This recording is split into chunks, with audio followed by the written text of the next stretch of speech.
This episode of Future Construct is supported by Applied Software. We would like to thank them so much for supporting us.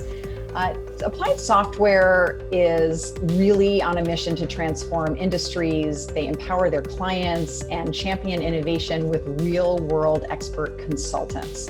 So to reach them, you go to asti.com, that's ASTI.com, and please tell them that we at Future Construct and BIM Designs sent you. Thanks so much.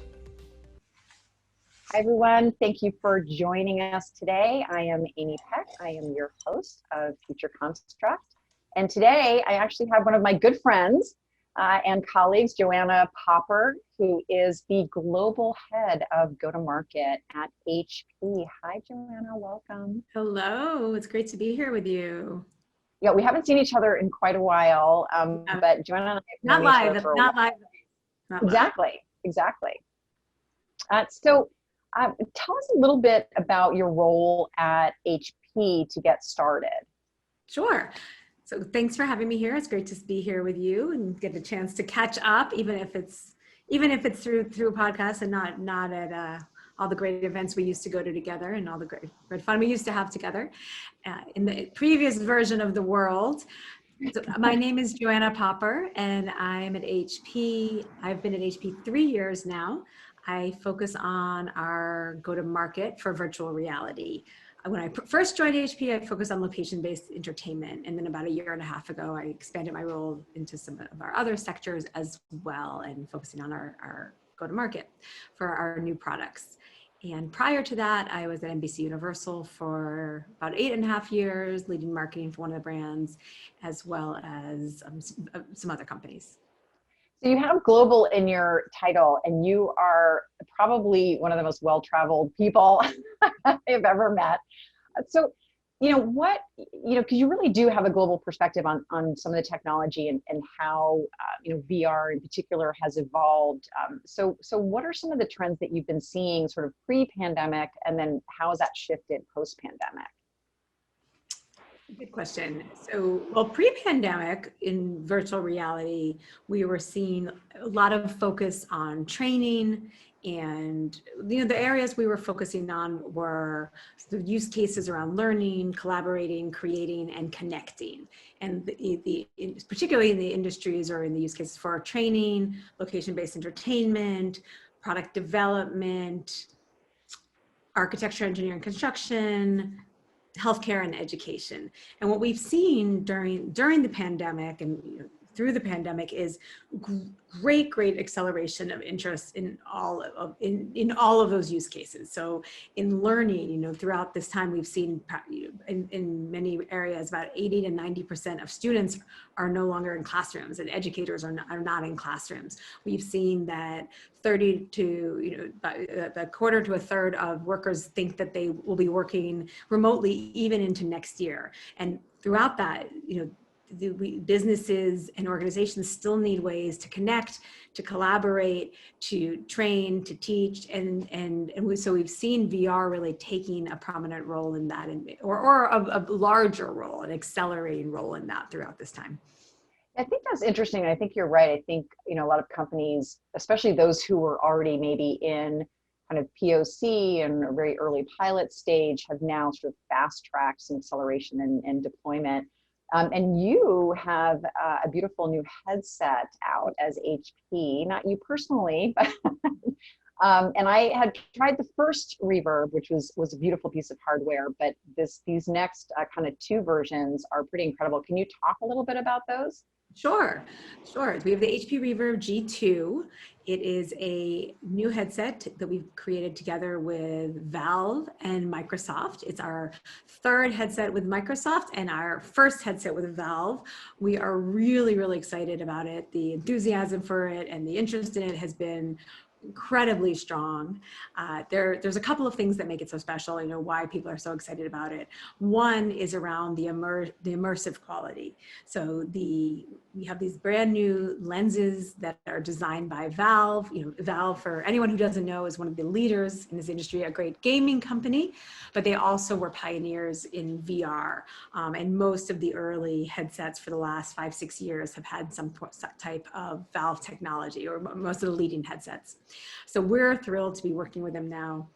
So the lenses have been designed by Valve. They're 2160 by 2160, but they're brand new, and they really focus on that great resolution and great visual quality. So brighter, more clarity. When we hear people talk about them who've been in the headset, they say things like, my eyes feel like they're in a warm bath. My eyes are finally comfortable in VR. Or, people say that they're playing games again for the first time.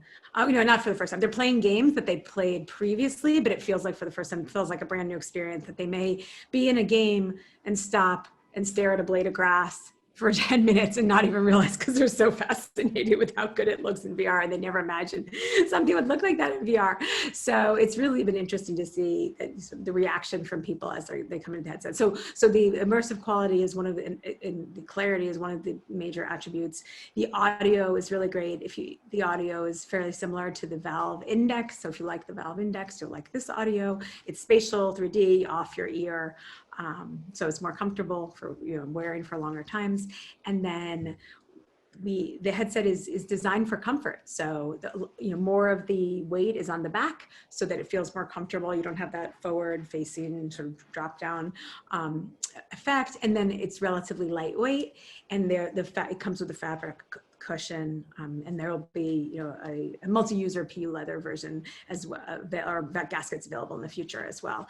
But that fabric is really, really comfortable. And then it's a Windows mixed reality headset, so it's inside out tracked, which makes it easy to set up, and no outside base stations or anything that are needed. But then there's an easy bridge between Windows mixed reality and Steam that you can access to grab all your great content that's on Steam VR. That's great. And so, I know that also you've focused on a lot of partnerships with some of the solution providers as well. And I think that's one of the most important components for companies. And I think, HP has been really smart about, thinking about, how are companies going to use this? Not just, here's a beautiful piece of hardware, have at it. You're actually partnering with some really incredible solution providers. And so, since our audience is largely AEC, can you talk about some of the solutions that are out there, and maybe some use cases or case studies with some of your enterprise clients as well? Sure. And just to go back, so you had asked me about the 2 headsets we announced. Oh yeah, that's right. I talked about one, so let me just talk about the second one. And I'll answer some of your question through that headset as well. So that's the first headset that we announced, and we've been shipping, and a lot more to come on that front. And then we also announced a second headset, and the second headset is called the HP Reverb G2 Omnicept Edition. And so the HP Reverb G2 is targeted towards consumers, using it for entertainment or gaming, and then it's targeted towards businesses.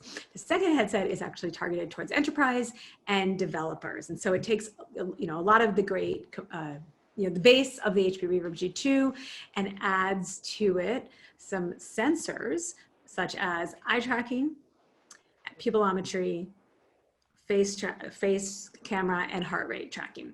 And so we call it a solution, and so that I wanted to bring it up as you asked about solutions, because it takes there's a hardware aspect, there's a software aspect, and then there's the third-party apps that are going to be built for it. So I just talked about the hardware.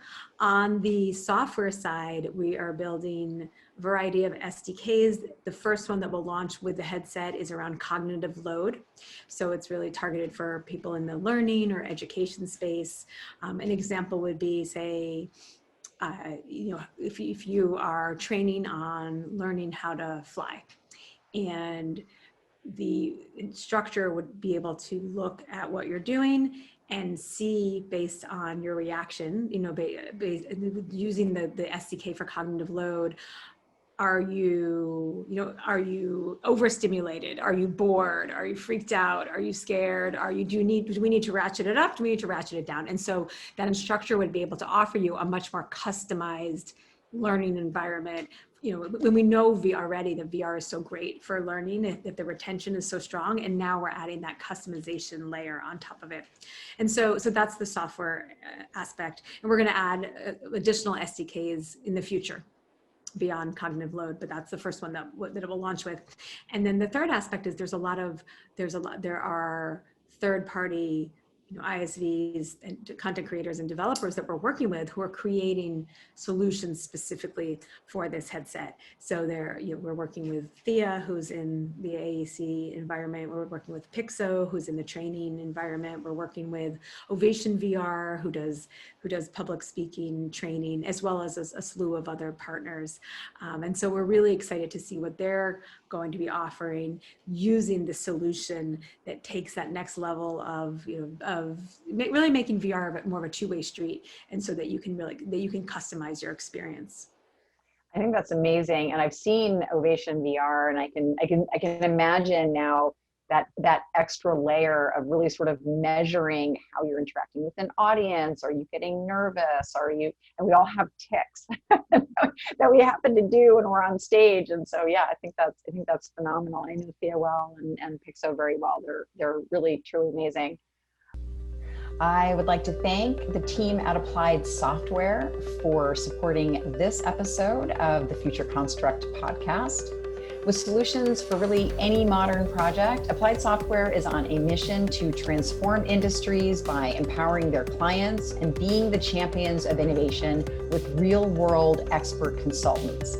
They have a comprehensive array of solutions for AEC, MEP, and manufacturing with a singular focus, helping you achieve higher performance.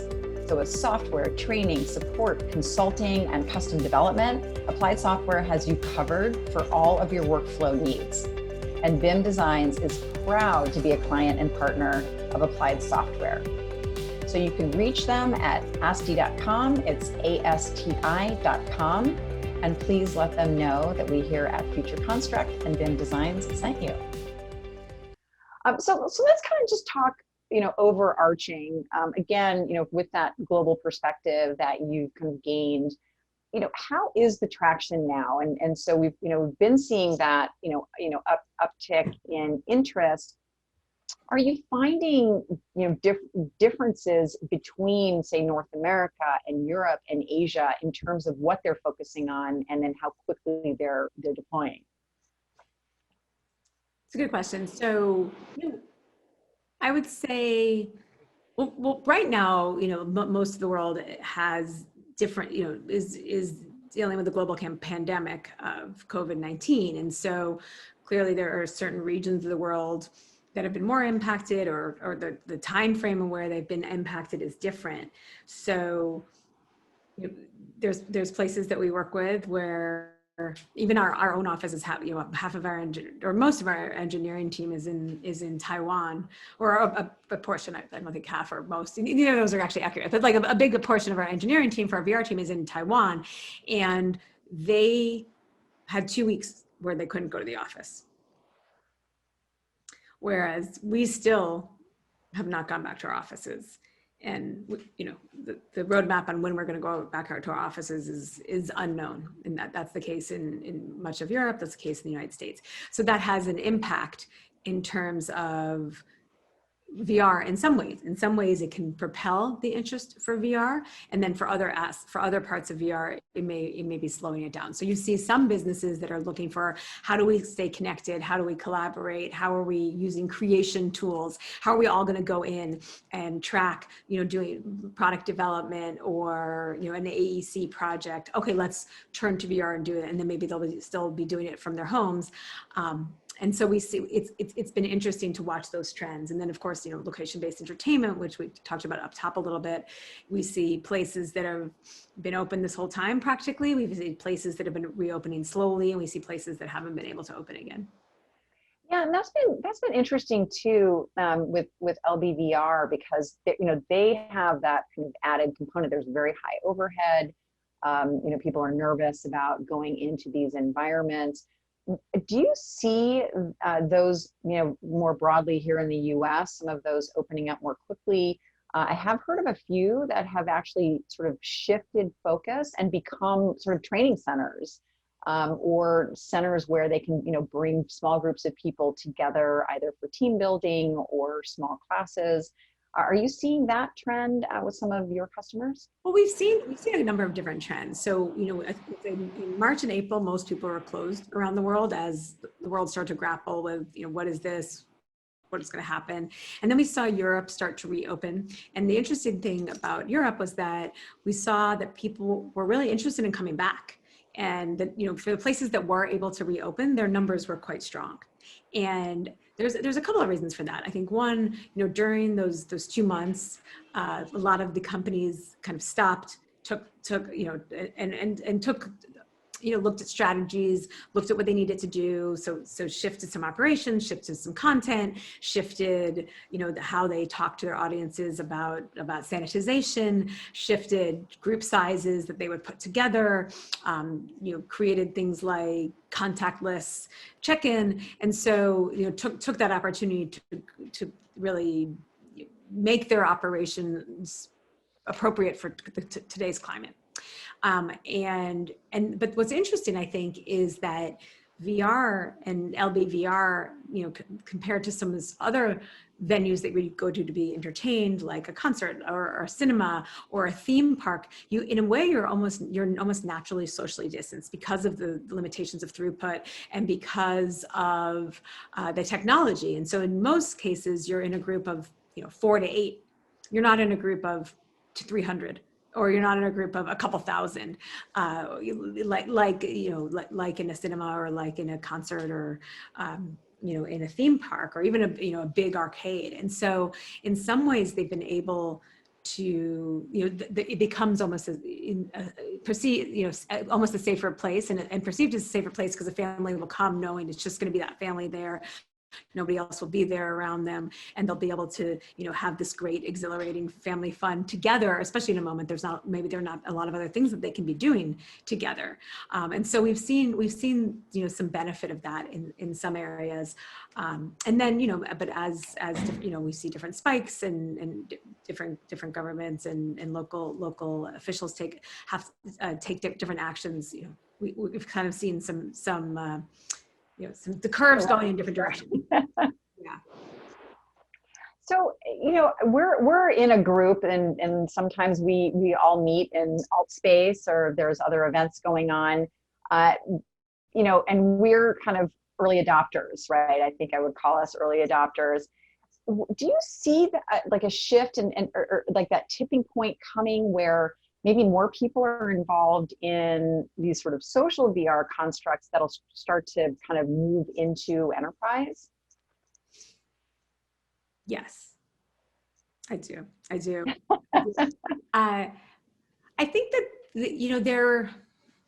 we're starting to see more and more, people, and especially now, come to some of the consumer events, people who had no interest in VR, or didn't know much about VR, have bought headsets to come to film festivals, or bought headsets to come to Burning Man, or bought headsets to which was offered in virtual reality, or bought headsets to exercise in VR because they can't go to their gym anymore. So we see that on the consumer side, and then we also see that people are looking for new ways. There's a Zoom fatigue, right? There's some level of, as Noni de la Pena, the godmother of VR, always says, the world's not flat. Why should your media be? Why should your media be? Right? I might have butchered the way she says it, but she says something like that. The world's not flat. Why should your media be? And here we are, on flat screens. So there is something that is really beneficial about this technology, of course, that, it's much more accessible for people right now. And people are more used to it, but then, and given the expressiveness of our, there is some level of connection that we can have that you can't have in VR. But on the other hand, in VR, we're not just little bobbleheads in most instances, right? We can run around, we can go off in a little group, you can have a side chat, you can play games, you can review your product design, you can go into a world, you can go into the new house that you're building and decide that the walls would be better off in blue or red or white or wallpaper. You can decide on the marble floor, and things that right now we aren't able to do in the real world, right? And so I think that's where VR is particularly strong.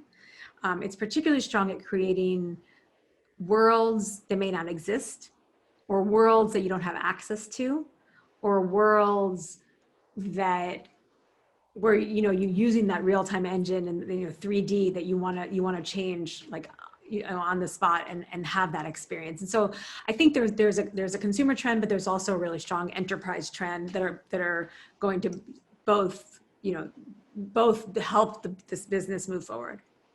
Yeah, I agree with you. I think I see that kind of converging as well.